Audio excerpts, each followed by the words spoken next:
Comment faire pour accélérer le développement de la République démocratique du Congo après ces grands retards enregistrés dans le cadre de la reconstruction des infrastructures des bases et des qualités pour les populations riveraines et surtout dans le Congo profond? Mesdames et messieurs, quelles sont les attentes de la population par rapport au tout prochain gouvernement qui sera issu des lignes sacrées? Pour répondre à toutes ces questions, mesdames et messieurs, Thierry Mosenepo est notre invité de ce jour. Il est président de la Ligue des jeunes de la Convention de Congolais Unis CCI, mais également un entrepreneur avec beaucoup d'activités également aussi. Il est opérateur politique dans le cadre de son parti CCU. Mesdames et messieurs, bienvenue à toutes et à tous à votre magazine RDC, Infrastructure et Développement, qui reçoit, comme je vous le disais, Thierry Mosenepo.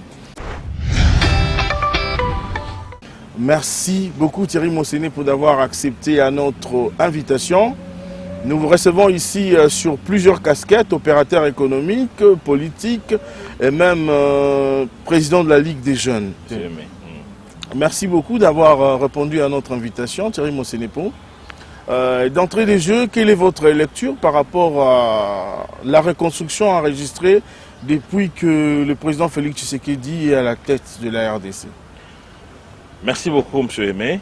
D'abord, je voulais vous remercier la RTNC pour le temps d'antenne qu'il nous a accordé pour qu'on puisse parler des infrastructures de notre pays. D'abord, cette émission que j'apprécie beaucoup parce que on ne peut pas parler développement de notre pays si l'on ne parle pas des infrastructures. Et par rapport à votre question, en ce qui concerne les infrastructures sous le président Félix Tshisekedi, je peux vous dire qu'en 2 ans, il y a énormément de travaux qui ont été faits. Quoique la situation liée à la Covid-19 a eu à ralentir l'élan que nous avons enregistré. D'abord en commençant par les projets de 100 jours qui ont permis à certains coins de notre pays d'obtenir des barques, à d'autres d'avoir des ponts modernes qui sont jetés, sans compter ici aussi à Kinshasa avec la réhabilitation de certains axes et des sauts de moutons qui ont permis notamment pour ceux qui ont été inaugurés, à ce que l'on puisse régler la question des embouteillages. Et je pense en tout cas que si l'élan est ainsi continué, nous pouvons espérer que d'ici 5 ans ou dans 10 ans, les travaux tels qu'entamés vont réellement bien se poursuivre parce que le pays a beaucoup souffert de l'enclavement. Il n'y a pas que la ville de Kinshasa, il y a aussi nos provinces qui souffrent réellement d'enclavement. Il y a des coins où les véhicules n'arrivent plus à passer. Pourtant, il fallait enregistrer que dans les années 60, il y avait la possibilité de se déplacer d'ici jusqu'au Sankourou, jusque dans la province orientale en véhicule. C'est même cette route-là qu'avait emprunté notre héros national, Patrice Emery Lumumba. Donc comprenez que l'élan qui avait été entamé doit être maintenu. Rappelez-vous aussi que par les efforts du président de la République démocratique du Congo a eu un appui de la BAD en ce qui concerne la réhabilitation des tronçons de routes en terre battue qui devaient être entretenus par les cantonniers et le gouvernement a eu instruction de pouvoir engager plus de 14 000 cantonniers pour remettre les routes en terre battue qui pouvaient permettre ne fût-ce que de pouvoir sortir les produits agricoles pour desservir les grandes villes. Donc je crois que ces travaux avaient déjà commencé, les fonds avaient été disponibilisés. Il était question maintenant que le ministère des Infrastructures puisse travailler pour l'implémentation de ce projet. Donc je pense déjà que dans les 2 ans qui ont suivi la prise de fonction du président de la République, il y a eu énormément de choses qui ont été faites. Il est maintenant question que ça continue et que ça s'accentue. Thierry Mosenepo, vous avez parlé des sauts de moutons. Quelle est votre lecture après l'inauguration de ces ouvrages par le chef de l'État? C'est vrai, ces ouvrages ont été construits pour résoudre le problème d'embouteillage tant soit peu ici dans les artères de Kinshasa. Mais nous remarquons le non-respect de la signalisation qui est bien affichée de part et d'autre et les accidents enregistrés. Les gens roulent à vive allure, au-delà des 40 km à l'heure. Les gens roulent avec beaucoup de tonnage plus recommandé. Quelle est la recommandation que Thierry Mosenepo peut faire aujourd'hui aux conducteurs de la République démocratique du Congo d'une manière générale et particulièrement à ceux de Kinshasa? Justement, Aimé, le problème dans notre pays, c'est que nous avons toujours l'impression de croire que les routes, les ponts et les chaussées que l'État met à disposition de nos autres usagers, c'est pour l'État. Donc ça ne nous appartient pas en réalité. Or, ce n'est pas ça. Les ponts et chaussées, les routes, les édifices publics nous appartiennent tous. Ça a un temps de vie. Si on n'arrive pas à bien le gérer, nous allons les perdre. Regardez, ici, nous sommes à la RTNC, qui a été construite par le feu maréchal Joseph Désiré Mobutu, qui nous a quittés depuis très longtemps. Mais cet édifice existe encore.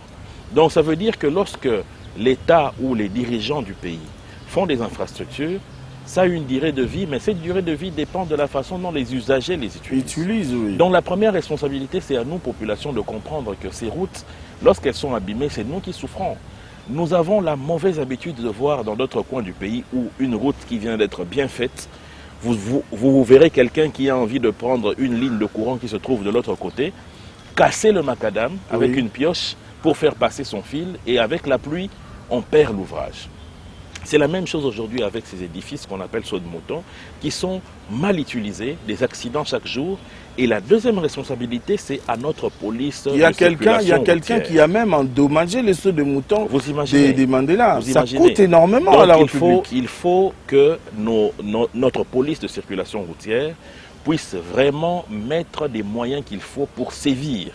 Il ne faut pas seulement mettre énormément des agents de circulation routière dans des différents coins où ils se sont donnés malheureusement à des pratiques de raquettage. Il faut plutôt les mettre devant, en amont et en aval de ces ouvrages pour qu'ils aient la possibilité de mettre la main sur ces fauteurs de troubles et de leur faire payer des amendes très dures.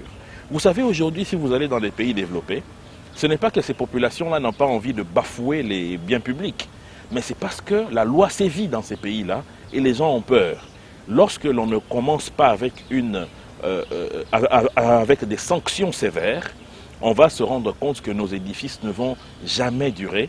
Et à chaque fois, nous allons pointer du doigt les autorités pour dire qu'elles nous font des édifices qui ne sont pas de longue vie, alors que c'est nous-mêmes, population, qui ne savons pas prendre nos biens prendre en charge nos biens de manière responsable et de manière à ce que nous puissions les protéger davantage. Merci beaucoup Thierry Mosené pour un communiqué avant de poursuivre cette émission. Le réseau de journalistes spécialisés en infrastructure et développement tient à informer toutes les personnes qui devraient être décernées des prix, les personnalités qui ont marqué l'année 2020. Alors ce programme est prolongé jusqu'à la fin du mois de février, initialement prévu du 8 au 11 février. Vu l'agenda chargé des personnes concernées, les réseaux de journalistes spécialisés en infrastructure et développement confirment la tenue de ce programme de porte à porte, contrairement à l'année passée, par rapport bien sûr au contexte actuel du Covid-19. Thierry Mosené, par où est-ce que le prochain gouvernement devrait commencer pour accélérer la reconstruction de la République démocratique du Congo? Aujourd'hui, vous avez circulé dans le Congo profond, vous connaissez et vous maîtrisez mieux les réalités qui se présentent. Quelle est la priorité des priorités par laquelle le prochain gouvernement va devoir commencer? Les ponts, les routes et les rails et les routes de dessert agricole. Pourquoi? Vous savez, j'ai fait des voyages dans plusieurs coins de la République, notamment dans l'Équateur, à Mandaka. J'ai été dans la province orientale, j'ai été également dans le Congo central, dans le Grand Bandundu, ainsi de suite. Je me suis rendu compte que réellement, nous avons la possibilité d'apporter une productivité en termes de biens de consommation par nos citoyens qui vivent dans les milieux ruraux. Donc il y a la possibilité aujourd'hui qu'en République démocratique du Congo, nous cessons d'importer certains biens de consommation directe en termes de nourriture, en termes de poissons, en termes de farine et ainsi de suite. Mais le problème, c'est la route. Vous savez, il y a des grands centres où il y a la productivité, mais étant donné que ces personnes qui vivent dans les milieux ruraux n'ont pas la possibilité de les emmener vers les grands centres pour vendre, ils se sont arrêtés de faire cette production. Et du coup, il y a des coins où vous trouvez même des nourritures en train de pourrir parce qu'il n'y a pas la possibilité que les gens prennent ça ou qu'on les achemine vers les grandes villes. Donc, cette possibilité-là doit être réalisée par l'État en travaillant sur les routes des dessert agricoles. Deuxièmement, c'est par rapport aux ponts qui doivent relier certains coins. Vous savez que nous sommes dans une cuvette et où les eaux sont énormes. Vous allez voir à chaque vallée dans notre pays, il y a une rivière ou une cour d'eau, un ruisseau qui est en train de la traverser. Donc il est important que dans la plupart des cas qu'on jette des ponts parce que ça permettrait de relier ces différents coins au lieu que, comme pour le cas même ici à Kinshasa, ah oui, je peux vous le dire, ici à Kinshasa, il y a des quartiers, tout un quartier qui n'est relié que par des lianes, où vous allez par exemple ici à Vunamanenga, vers Njili Brasserie, il y a la rivière Njili qui passe par là, vous allez vous rendre compte que ce quartier est séparé de Njili Brasserie, mais n'est relié que par des lianes sur la rivière Makelele. C'est des choses que nous devons au 21e siècle, au 21e siècle, en pleine capitale. C'est vous vous rendez compte? Donc, au-delà de ça maintenant, c'est de penser à une connexion nationale. J'ai vu un projet mené par une firme allemande pour un système ferroviaire ici dans notre pays. C'est très important. Pourquoi? Parce que la voie de fer est un moyen le moins coûteux possible pour pouvoir relier plusieurs points assez rapidement. Et le train aujourd'hui, c'est ce qui a permis le développement des États-Unis, c'est ce qui a permis le développement à l'ère de l'industrie de l'Europe tout entière.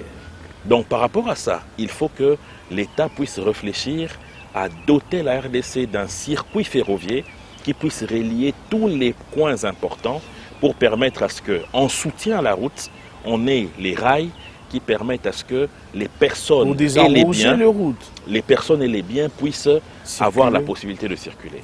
Parce que les routes seulement auront une très courte vie lorsqu'il s'agit d'acheminer des grandes quantités de marchandises. Regardez le cas de la route de Matadi, ici la nationale numéro 1, qui n'est d'une longueur que de 376 km. Mais cette route est suffisamment arrangée, mais très vite abîmée parce que les routes sont tellement, c'est ce qu'on appelle l'agressivité. Oui. Et puis les poids lourds qui transportent énormément de produits passent sur ces routes sans tenir compte des normes, sans tenir compte du poids, du tonnage qui doit passer sur ces routes. Et même quand on les construit, on ne réfléchit pas sur la possibilité de l'amortissement des enrobés que l'on met pour permettre à ce que ça puisse amortir le choc de ce poids. Ça réduit la durée de vie de route. Exactement. D'où l'importance des rails, parce que le train avec plusieurs wagons peut permettre non seulement l'acheminement d'une grande quantité de marchandises, mais aussi va sauver la route, parce que le rail en réalité c'est le fer, c'est le métal qui a une longue vie par rapport aux enrobés, par rapport aux caillasses et aux moellons qui servent pour la construction des routes. Donc les priorités du gouvernement doivent se baser sur les routes de dessert agricole.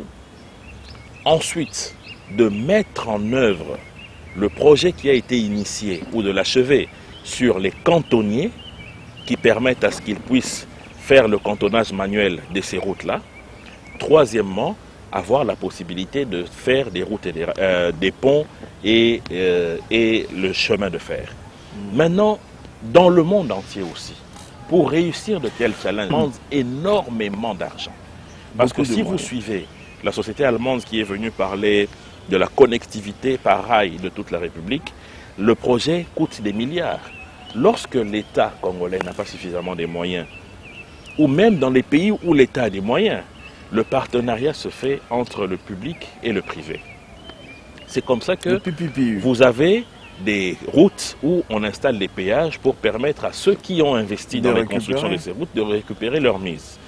Il faut que nous allons dans ce sens-là aussi ici en République démocratique du Congo, que nous travaillons sur une possibilité où les privés peuvent mettre leur argent en jeu pour permettre la construction de certaines routes et de certains axes qui appartiennent à des privés et que l'État prend, c'est vrai, des royalties, mais c'est un investissement qu'un privé peut faire. Vous allez en Afrique du Sud, il y a des routes même en plein centre-ville qui appartiennent à des sociétés privées. Et vous payez des taxes lorsque vous utilisez cette route, cette société privée récupère son argent et l'État prend des royalties.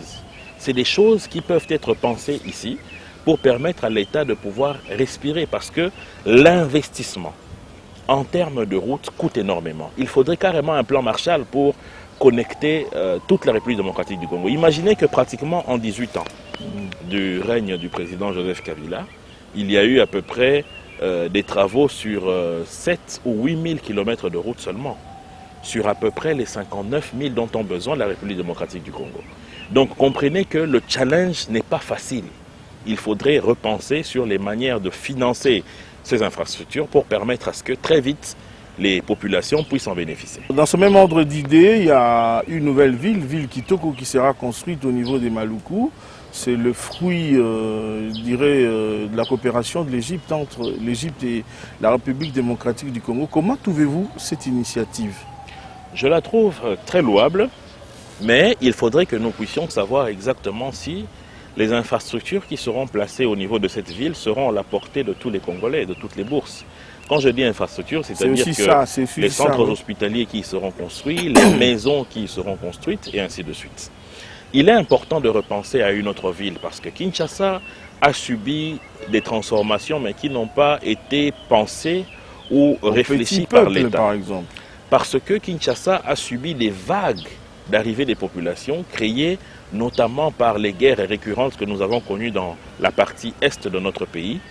Et ça a fait que ces populations qui venaient fouillant la guerre ont investi certains quartiers sans qu'il y ait une urbanisation donnée. Voilà. Donc il y a des quartiers comme ça qui sont nés de 97, disons de 96, des années 96 jusqu'à aujourd'hui, avec une rapidité qui a dépassé même la pensée de l'État. Alors il faudrait désengorger Kinshasa. Il faudrait repenser à une autre ville. Oui. Lorsque maintenant le centre d'activité ou d'attractivité de Kinshasa va aller dans le sens de cette nouvelle partie de la ville, il y aura maintenant en ce moment la possibilité de commencer à réaménager Kinshasa petit à petit. Parce que regardez, aujourd'hui, le gouverneur de notre ville décide de réhabiliter le grand marché. Un marché qui a été construit depuis les années 60. Mais aujourd'hui, on est en train de lui jeter des boulets rouges parce qu'il a pensé à moderniser cela. Est-ce que c'est normal?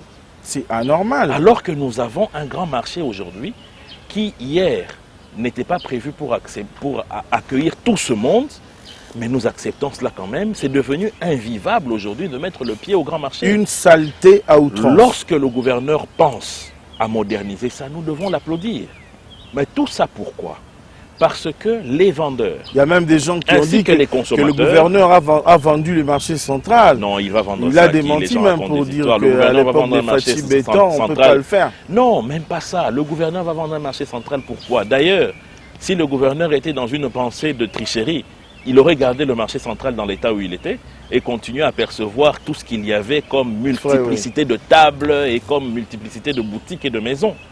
Mais il a refusé tout cela pour que Kinshasa ait un marché central moderne. Kinshasa, et ça, c'est à applaudir. Ça, c'est à applaudir. Pourquoi les consommateurs et les vendeurs se plaignent? C'est parce que Kinshasa n'a pas été pensé par rapport à la même évolution démographique de la ville. Exact. Ce qui fait que lorsque les gens voient ce seul grand marché fermé, ils ne savent plus vers où ou vers quoi se tourner.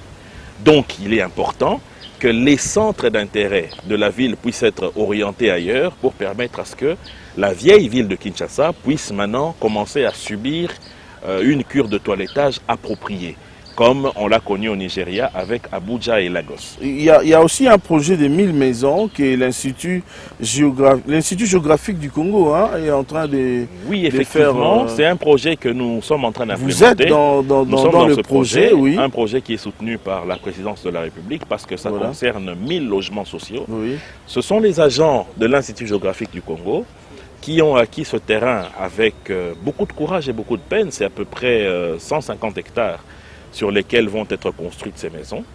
Ils ont accepté, en partenariat avec une banque de la place, que par raison de publicité je ne citerai pas ici, de consigner une partie de leur salaire et primes pour permettre à ce que dans 3 ans, ils puissent avoir leur maison où chacun sera propriétaire. Okay. Donc c'est un projet qui est en train de se développer aux côtés du quartier Mangengenge, en face de l'aéroport de Kinshasa, et non, dans la commune de Lansele. Et ça va cadrer dans la vision du gouvernement de pouvoir développer cette partie est de la ville de Kinshasa. Parce que la prochaine ville de Kinshasa va se reconstruire de ce côté-là, et petit à petit, les gens sont en train de quitter cette partie ouest pour aller vers là-bas. Pourquoi? Parce que d'abord, c'est une partie qui ne connaît pas les érosions, comme ici, dans la partie Mbinza, Mongafula, dans le quartier Upen, Ngali, n'en parlons pas. Et là-bas, c'est des terrains où il y a suffisamment de plaine, où il y a un sol assez solide, qui n'a pas trop de glissement de terre, donc il n'y a pas trop d'accidents en termes d'érosion. Et c'est une possibilité aussi pour que demain, les gens évitent de ce côté et que les gens s'orientent vers ces nouveaux quartiers. Parce que chaque matin, tout le monde prenne la même direction. Et chaque soir, ils se déploient de la même manière, ce qui fait que à des heures précises, il y a des embouteillages monstres, oui. Parce qu'il y a une forte concentration d'activités à un seul endroit. Ces projets de développement à la périphérie de la ville de Kinshasa vont permettre justement à ce que ces centres d'intérêt puissent changer et permettre à ce que, au fur et à mesure, les gens s'adaptent à d'autres parties de la ville et vous verrez que la vie sera beaucoup plus loisible et paisible dans toute la ville de Kinshasa. Question d'équilibrer aussi, désengorger de ce côté. Et puis équilibré comme je voulais le dire. Thierry Mosené, pour un mot, par rapport au programme Kin Bopeto, que le gouverneur Gentilini Ngobila a lancé, par rapport à un petit bilan à mi-parcours de notre gouverneur de la ville de Kinshasa, parce que nous devons en parler pour essayer de le booster, pour dire là où c'est bien, là où c'est mal fait, question de le booster à mieux faire. Je pense qu'après l'épisode de ce qu'on a connu comme gouverneur de la ville de Kinshasa il y a 2 ans pratiquement, Gentilini Ngobila est en train de bien travailler. Oui. Il a réussi à éviter à ce qu'on était en train d'enregistrer dans le centre-ville où vous vous réveillez un matin, vous trouvez des montagnes de poubelles au centre-ville. Oui.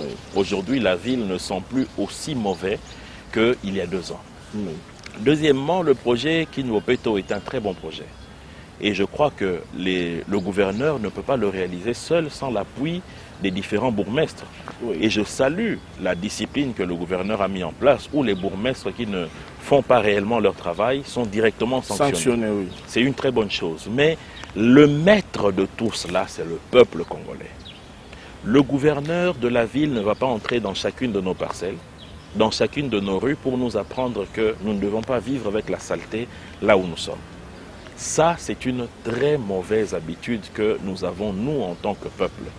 Nous avons la mauvaise habitude d'un paternalisme qui nous pousse vers l'appel du président de la République ou du gouverneur lorsqu'il faut même jeter ses propres immondices. Je crois que c'est une habitude que nous devons laisser pour permettre à ce que nous puissions participer à cette vision de notre autorité municipale. Mais déjà, le fait d'avoir eu cette vision, le fait d'avoir mis les moyens, quoique ces moyens-là ne sont pas suffisants, mais le fait d'avoir quand même mis ces moyens, malgré la précarité des ressources de notre ville, aux mains des bourgmestres pour qu'ils puissent actionner ce programme, c'est une très bonne chose. Maintenant, je voudrais peut-être interpeller l'exécutif provincial pour qu'il puisse faciliter à certaines sociétés privées qui peuvent aujourd'hui naître, menées par des start-up, qui permettent à ce qu'il y ait une décentralisation des ramassages des ordures. Aujourd'hui, par exemple, la ville de Kinshasa peut dire que, désormais, toute société qui veut investir dans le ramassage des ordures a un enregistrement gratuit au niveau de la ville de Kinshasa. Par exemple. Donc, lorsque vous venez vous inscrire et que vous avez le matériel qu'il faut, on vous donne une existence juridique gratuitement. En ce moment-là, il y a la possibilité maintenant que l'hôtel de ville, au-delà des bourgmestres, travaille avec ces structures pour l'acheminement des immondices. Pour un bon accompagnement. Parce que qu'est-ce qui se passe aujourd'hui? Même si les bourgmestres ont eu l'ordre de l'hôtel de ville, même si le gouverneur de la ville a mis les moyens, mais au niveau des quartiers, le ramassage des ordures est organisé de manière marginale par quelques individus qui achètent son pouce-pouce, il passe dans les parcelles, il ramasse des ordures, il a 1000 francs, il va au coin de cette même avenue, il déverse ses immondices et il se casse. Il a déjà eu son argent. Donc, d'une part, on enregistre que les populations sont prêtes à dépenser de l'argent pour vider leurs poubelles, mais d'autre part, il n'y a pas une coordination au niveau de ce ramassage. Donc, le travail entre l'État et le privé est très important. Au moins à ce niveau-là, lorsqu'il y aura des structures, parce qu'on cherche aussi à créer de l'emploi, ça sera des emplois qui seront créés, mais ce qui bloque les gens, c'est qu'ils se disent les tracasseries de l'État. Comment je vais aller me faire enregistrer? Je n'ai pas assez d'argent, mais il a peut-être de quoi commencer à acheter un tricycle qui peut emmener les immondices. En ce moment-là, l'hôtel de ville aura des partenaires en dehors des bourgmestres à qui on peut dire voilà vos points où vous pouvez venir desservir en termes d'immondices et ainsi de suite. Et ça va permettre à ce qu'il y ait un acheminement suivi des immondices de la ville de Kinshasa. Et là, je crois que petit à petit, nos quartiers vont éviter d'avoir des immondices ou de tas de tonnes de poubelles dans chaque coin ou par-ci par-là. Je pense que le message est bien passé. Monsieur le gouverneur, voici une des meilleures propositions que moi je trouve pour mieux accompagner le programme Kin Bopeto. Le développement rhume avec une bonne politique mise en place, union sacrée de la nation. Quel est le profil du prochain Premier ministre selon vous par rapport aux réalités de la RDC? Je pense que le prochain Premier ministre devrait être une personne qui réellement actionne le programme du gouvernement autour de la vision du président de la République. Il ne faudrait pas que l'on soit en face d'un individu qui ne soit là que pour exécuter un agenda politique. Ça, c'est de 1. Deuxièmement, il faudrait que nous puissions avoir une personnalité qui n'a pas d'ambition politicienne. C'est-à-dire qui ne calcule pas horizon élection 2023, horizon élection 2028.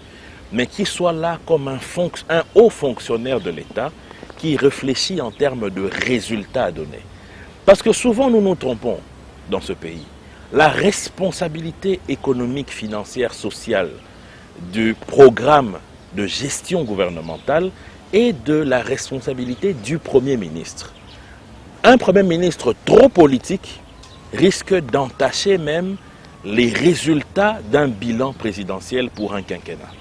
Donc il est important que le prochain occupant de la primature puisse être une personne qui s'émancipe de la sphère politicienne, qui s'émancipe des familles politiques, qui ne se concentre qu'à l'exécution d'une tâche, c'est-à-dire l'exécution du programme de gestion gouvernementale qui sort de la vision du président de la République.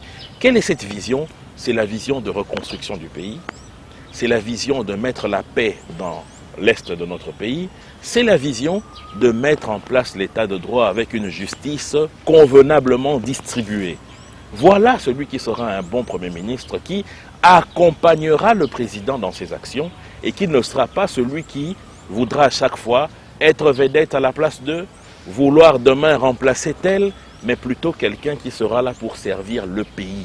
Sans ambition personnelle, mais avec une seule ambition, de faire réussir le quinquennat du président de la République dans sa vision de gestion de la chose publique. Quelles sont les chances que Thierry Mosenepo donne aujourd'hui au prochain gouvernement par rapport aux attentes de la population? Quelles sont les chances que vous, personnellement, vous donnez à ce tout prochain gouvernement? Mon cher frère Aimé, la difficulté, c'est que on ne peut donner la chance à ce prochain gouvernement que lorsque l'on connaît ceux qui vont l'animer. Le souhait bien entendu est que ce gouvernement puisse être animé par des personnalités qui ont une expérience de la gestion de la chose publique. Pourquoi? Parce qu'il ne faut pas oublier que ce pays a perdu 2 ans où on a eu des tiraillements politiques qui ont retardé l'action gouvernementale. Donc, en ce qui concerne le quinquennat du président, il ne reste que pratiquement 2 ou 2 ans et demi. Oui. Il est donc important que le prochain gouvernement ait des personnalités qui aient des réflexes, qui sachent exactement ce que c'est que la gestion de la chose publique, et non des gens qui viendront apprendre sur l'État. Il faudrait donc que les prochains ministres de ce gouvernement... Donc, si je vous comprends bien, vous n'êtes pas pour le rajeunissement de la nouvelle classe politique? Je ne suis pas dans cette logique dans la mesure où les gens appellent au rajeunissement par rapport à des faciès. Oui. Je ne suis pas d'accord avec Parce qu'il cette y a des façon têtes de qui voir les fâchent choses. aussi, des gens qui ont Non, beaucoup travaillé avec la Kabylie pendant plus de 18 ans aujourd'hui, avec les résultats très négatifs. Nous sommes tous Congolais, mon cher ami. Oui. Donc moi je suis dans l'idée où il faut mettre des critères en place. Des critères de compétence. Et non des critères d'âge. Et non des critères d'âge. Par exemple, la question ou les débats sur les critères d'âge, oui. c'est des critères qui n'existent pas et qui sont orientés vers un débat subjectif qui est mauvais pour un pays. Nous devons plutôt mettre des critères de moralité, critères d'expérience, critères de probité et critères de souverainisme. Il faut des gens qui aiment ce pays. Parce que si il faut qu'on aille dans des débats subjectifs, que pas tel parce que ses oreilles ne me plaisent pas tel autre parce que sa taille n'est pas bonne, pas tel parce qu'à l'époque il m'avait refusé ceci, nous n'allons jamais avancer. Parce qu'à certains postes, à certains endroits, l'expérience compte. Je peux vous dire que par exemple en ce qui concerne cette petite crise que l'Assemblée nationale venait de connaître, s'il n'y avait pas un homme d'expérience comme Mbosso Kodia, nous aurions perdu cette majorité acquise aujourd'hui à l'Union sacrée. Donc vous comprenez le besoin de l'expérience. Regardez, à cause d'un manque d'expérience, notre ancienne famille politique a perdu une majorité parce que la présidente qui était là n'avait pas l'expérience de la gestion d'un bureau de parlement. Lorsque vous allez dans ce sens-là, vous allez vous rendre compte que ce qui compte, c'est des critères qui sortent des choix subjectifs. Et il est important, il est nécessaire que nous puissions écarter ces critères-là pour mettre en place des critères d'hommes, d'État, qui permettent à ce que le président de la République puisse arriver à terme avec un bilan positif qu'il peut présenter au peuple congolais pour solliciter de lui un nouveau bail. Thierry Mosenepo, hier vous étiez dans le FCC, l'ancienne majorité. Aujourd'hui vous êtes dans l'Union sacrée. Croyez-vous à la réussite et au succès de l'Union sacrée? Si je dois vous parler sur le plan basique et purement politique, c'est que la majorité n'a pas changé. La majorité parlementaire est là, confectionnée par les mêmes partis politiques, sauf un ou deux qui ont accepté d'aller à l'opposition. Encore que l'union sacrée, c'est une pensée qui se base exclusivement sur la convergence des forces, la conjugaison de la manière de penser des Congolais qui puissent mettre le Congo au devant de leurs intérêts. C'est cela l'union sacrée, c'est une nouvelle manière de penser qui nous met tous ensemble à réfléchir, à travailler, à nous mouiller, à nous sacrifier pour l'intérêt des populations congolaises et de notre pays. C'est cela l'union sacrée. Raison pour laquelle vous n'avez pas vu un acte de création de l'union sacrée, parce que l'union sacrée transcende l'acte physique mais devient plutôt une pensée morale qui permet à accompagner les acteurs de la gestion de la chose publique vers un idéal commun, c'est-à-dire le bien-être de tous. Il y a eu beaucoup d'adhésions massives au sein de l'Union sacrée. Aujourd'hui, on parle de la réduction de la taille du gouvernement. Est-ce que si aujourd'hui, après la sortie du gouvernement, s'il y a des gens qui ne se retrouvent pas, vous ne pensez pas que ces gens vont se rétracter demain?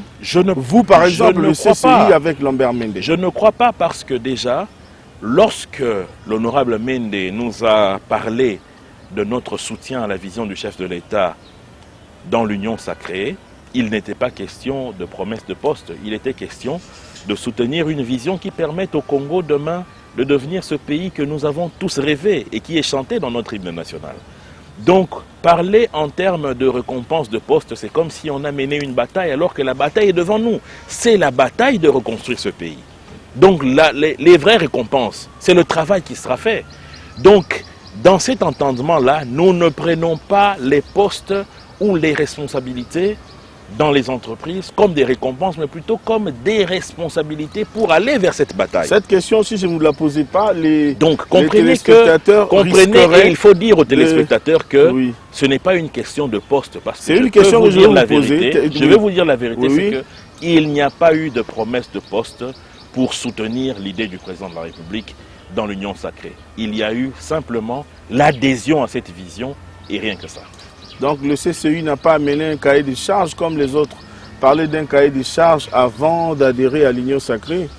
Non, la CCU a apporté sa contribution dans cette vision. Laquelle? La contribution de la CCU qui a été portée par l'honorable Mende a porté notamment sur la stabilité de la vie politique. Oui. Cette stabilité qui, à notre point de vue, va aussi dans le sens de la respectabilité et dans l'honorabilité de ceux qui ont dirigé le pays hier. Parce que notre pays, finalement, a été comme dans une malédiction où, à chaque fois, ceux qui ont géré hier se retrouvent dans des sales draps.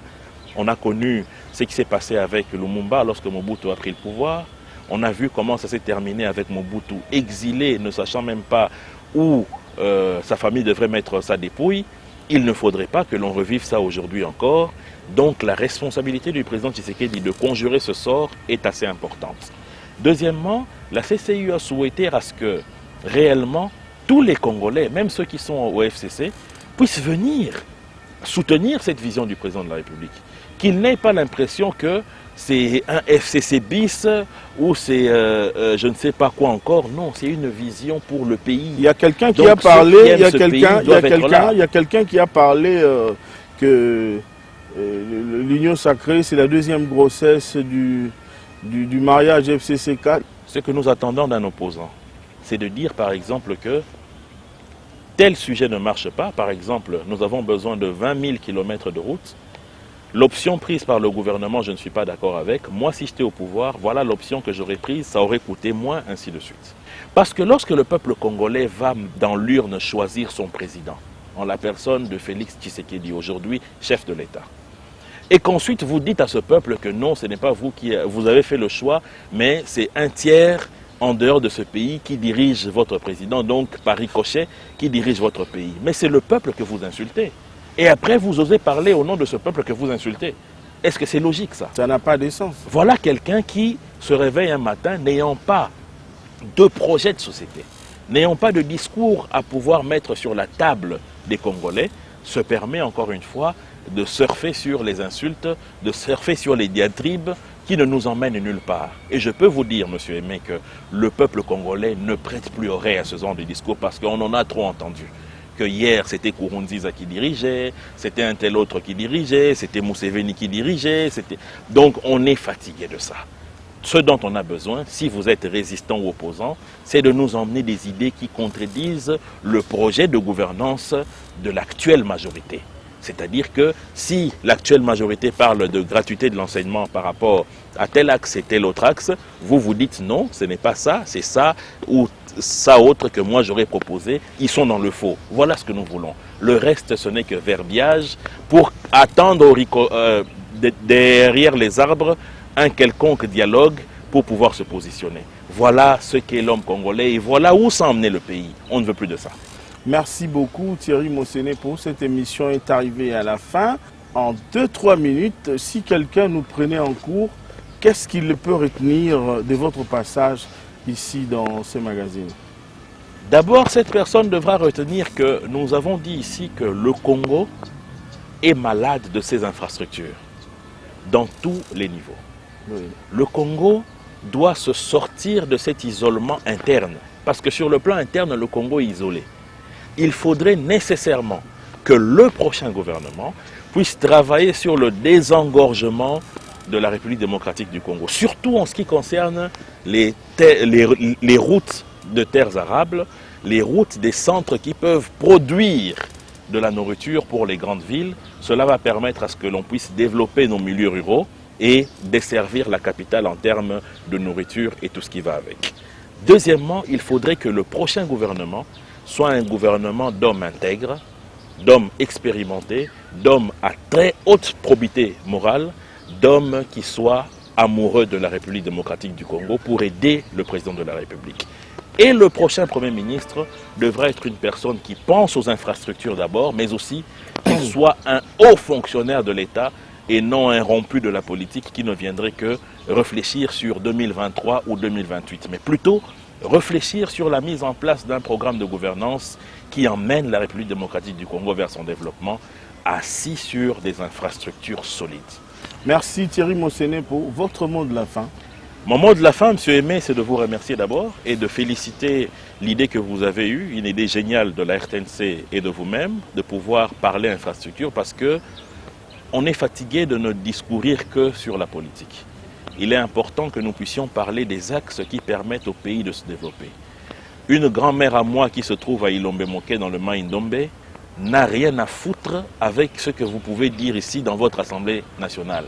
Ce qu'elle veut, c'est que quand elle fait ses Moboko de Chikwang là-bas, qu'elle sache comment amener ça de Ilombe-Moké jusqu'à Kempimpi, Inongo et acheminer jusqu'à Nyoki où elle peut vendre et faire de l'argent. Donc, c'est de ça que nous devons parler désormais pour permettre à nos dirigeants d'avoir des idées de développement et qu'ils puissent mettre nos idées dans les projets de gouvernance pour que notre pays aille de l'avant. Merci beaucoup Thierry Mosené pour encore une fois de plus d'avoir répondu à notre invitation. Je C'est pense moi que qui ce n'est vous pas remercie. la dernière fois. Bien À sûr. vous également, chers téléspectateurs, nous disons infiniment merci de l'attention particulière que vous nous avez accordée. On se retrouve la semaine prochaine. Merci à toute l'équipe qui a permis que nous puissions entrer chez vous sans frapper à la porte. Là, je vois Patou Simaï, Marcus Ibanda et Déon Poutou. Merci. Merci. On se retrouve la semaine prochaine. Prenez bien soin de vous et de vos proches. Respectez les gestes barrières car le coronavirus est parmi nous. On se retrouve la semaine prochaine. Au revoir.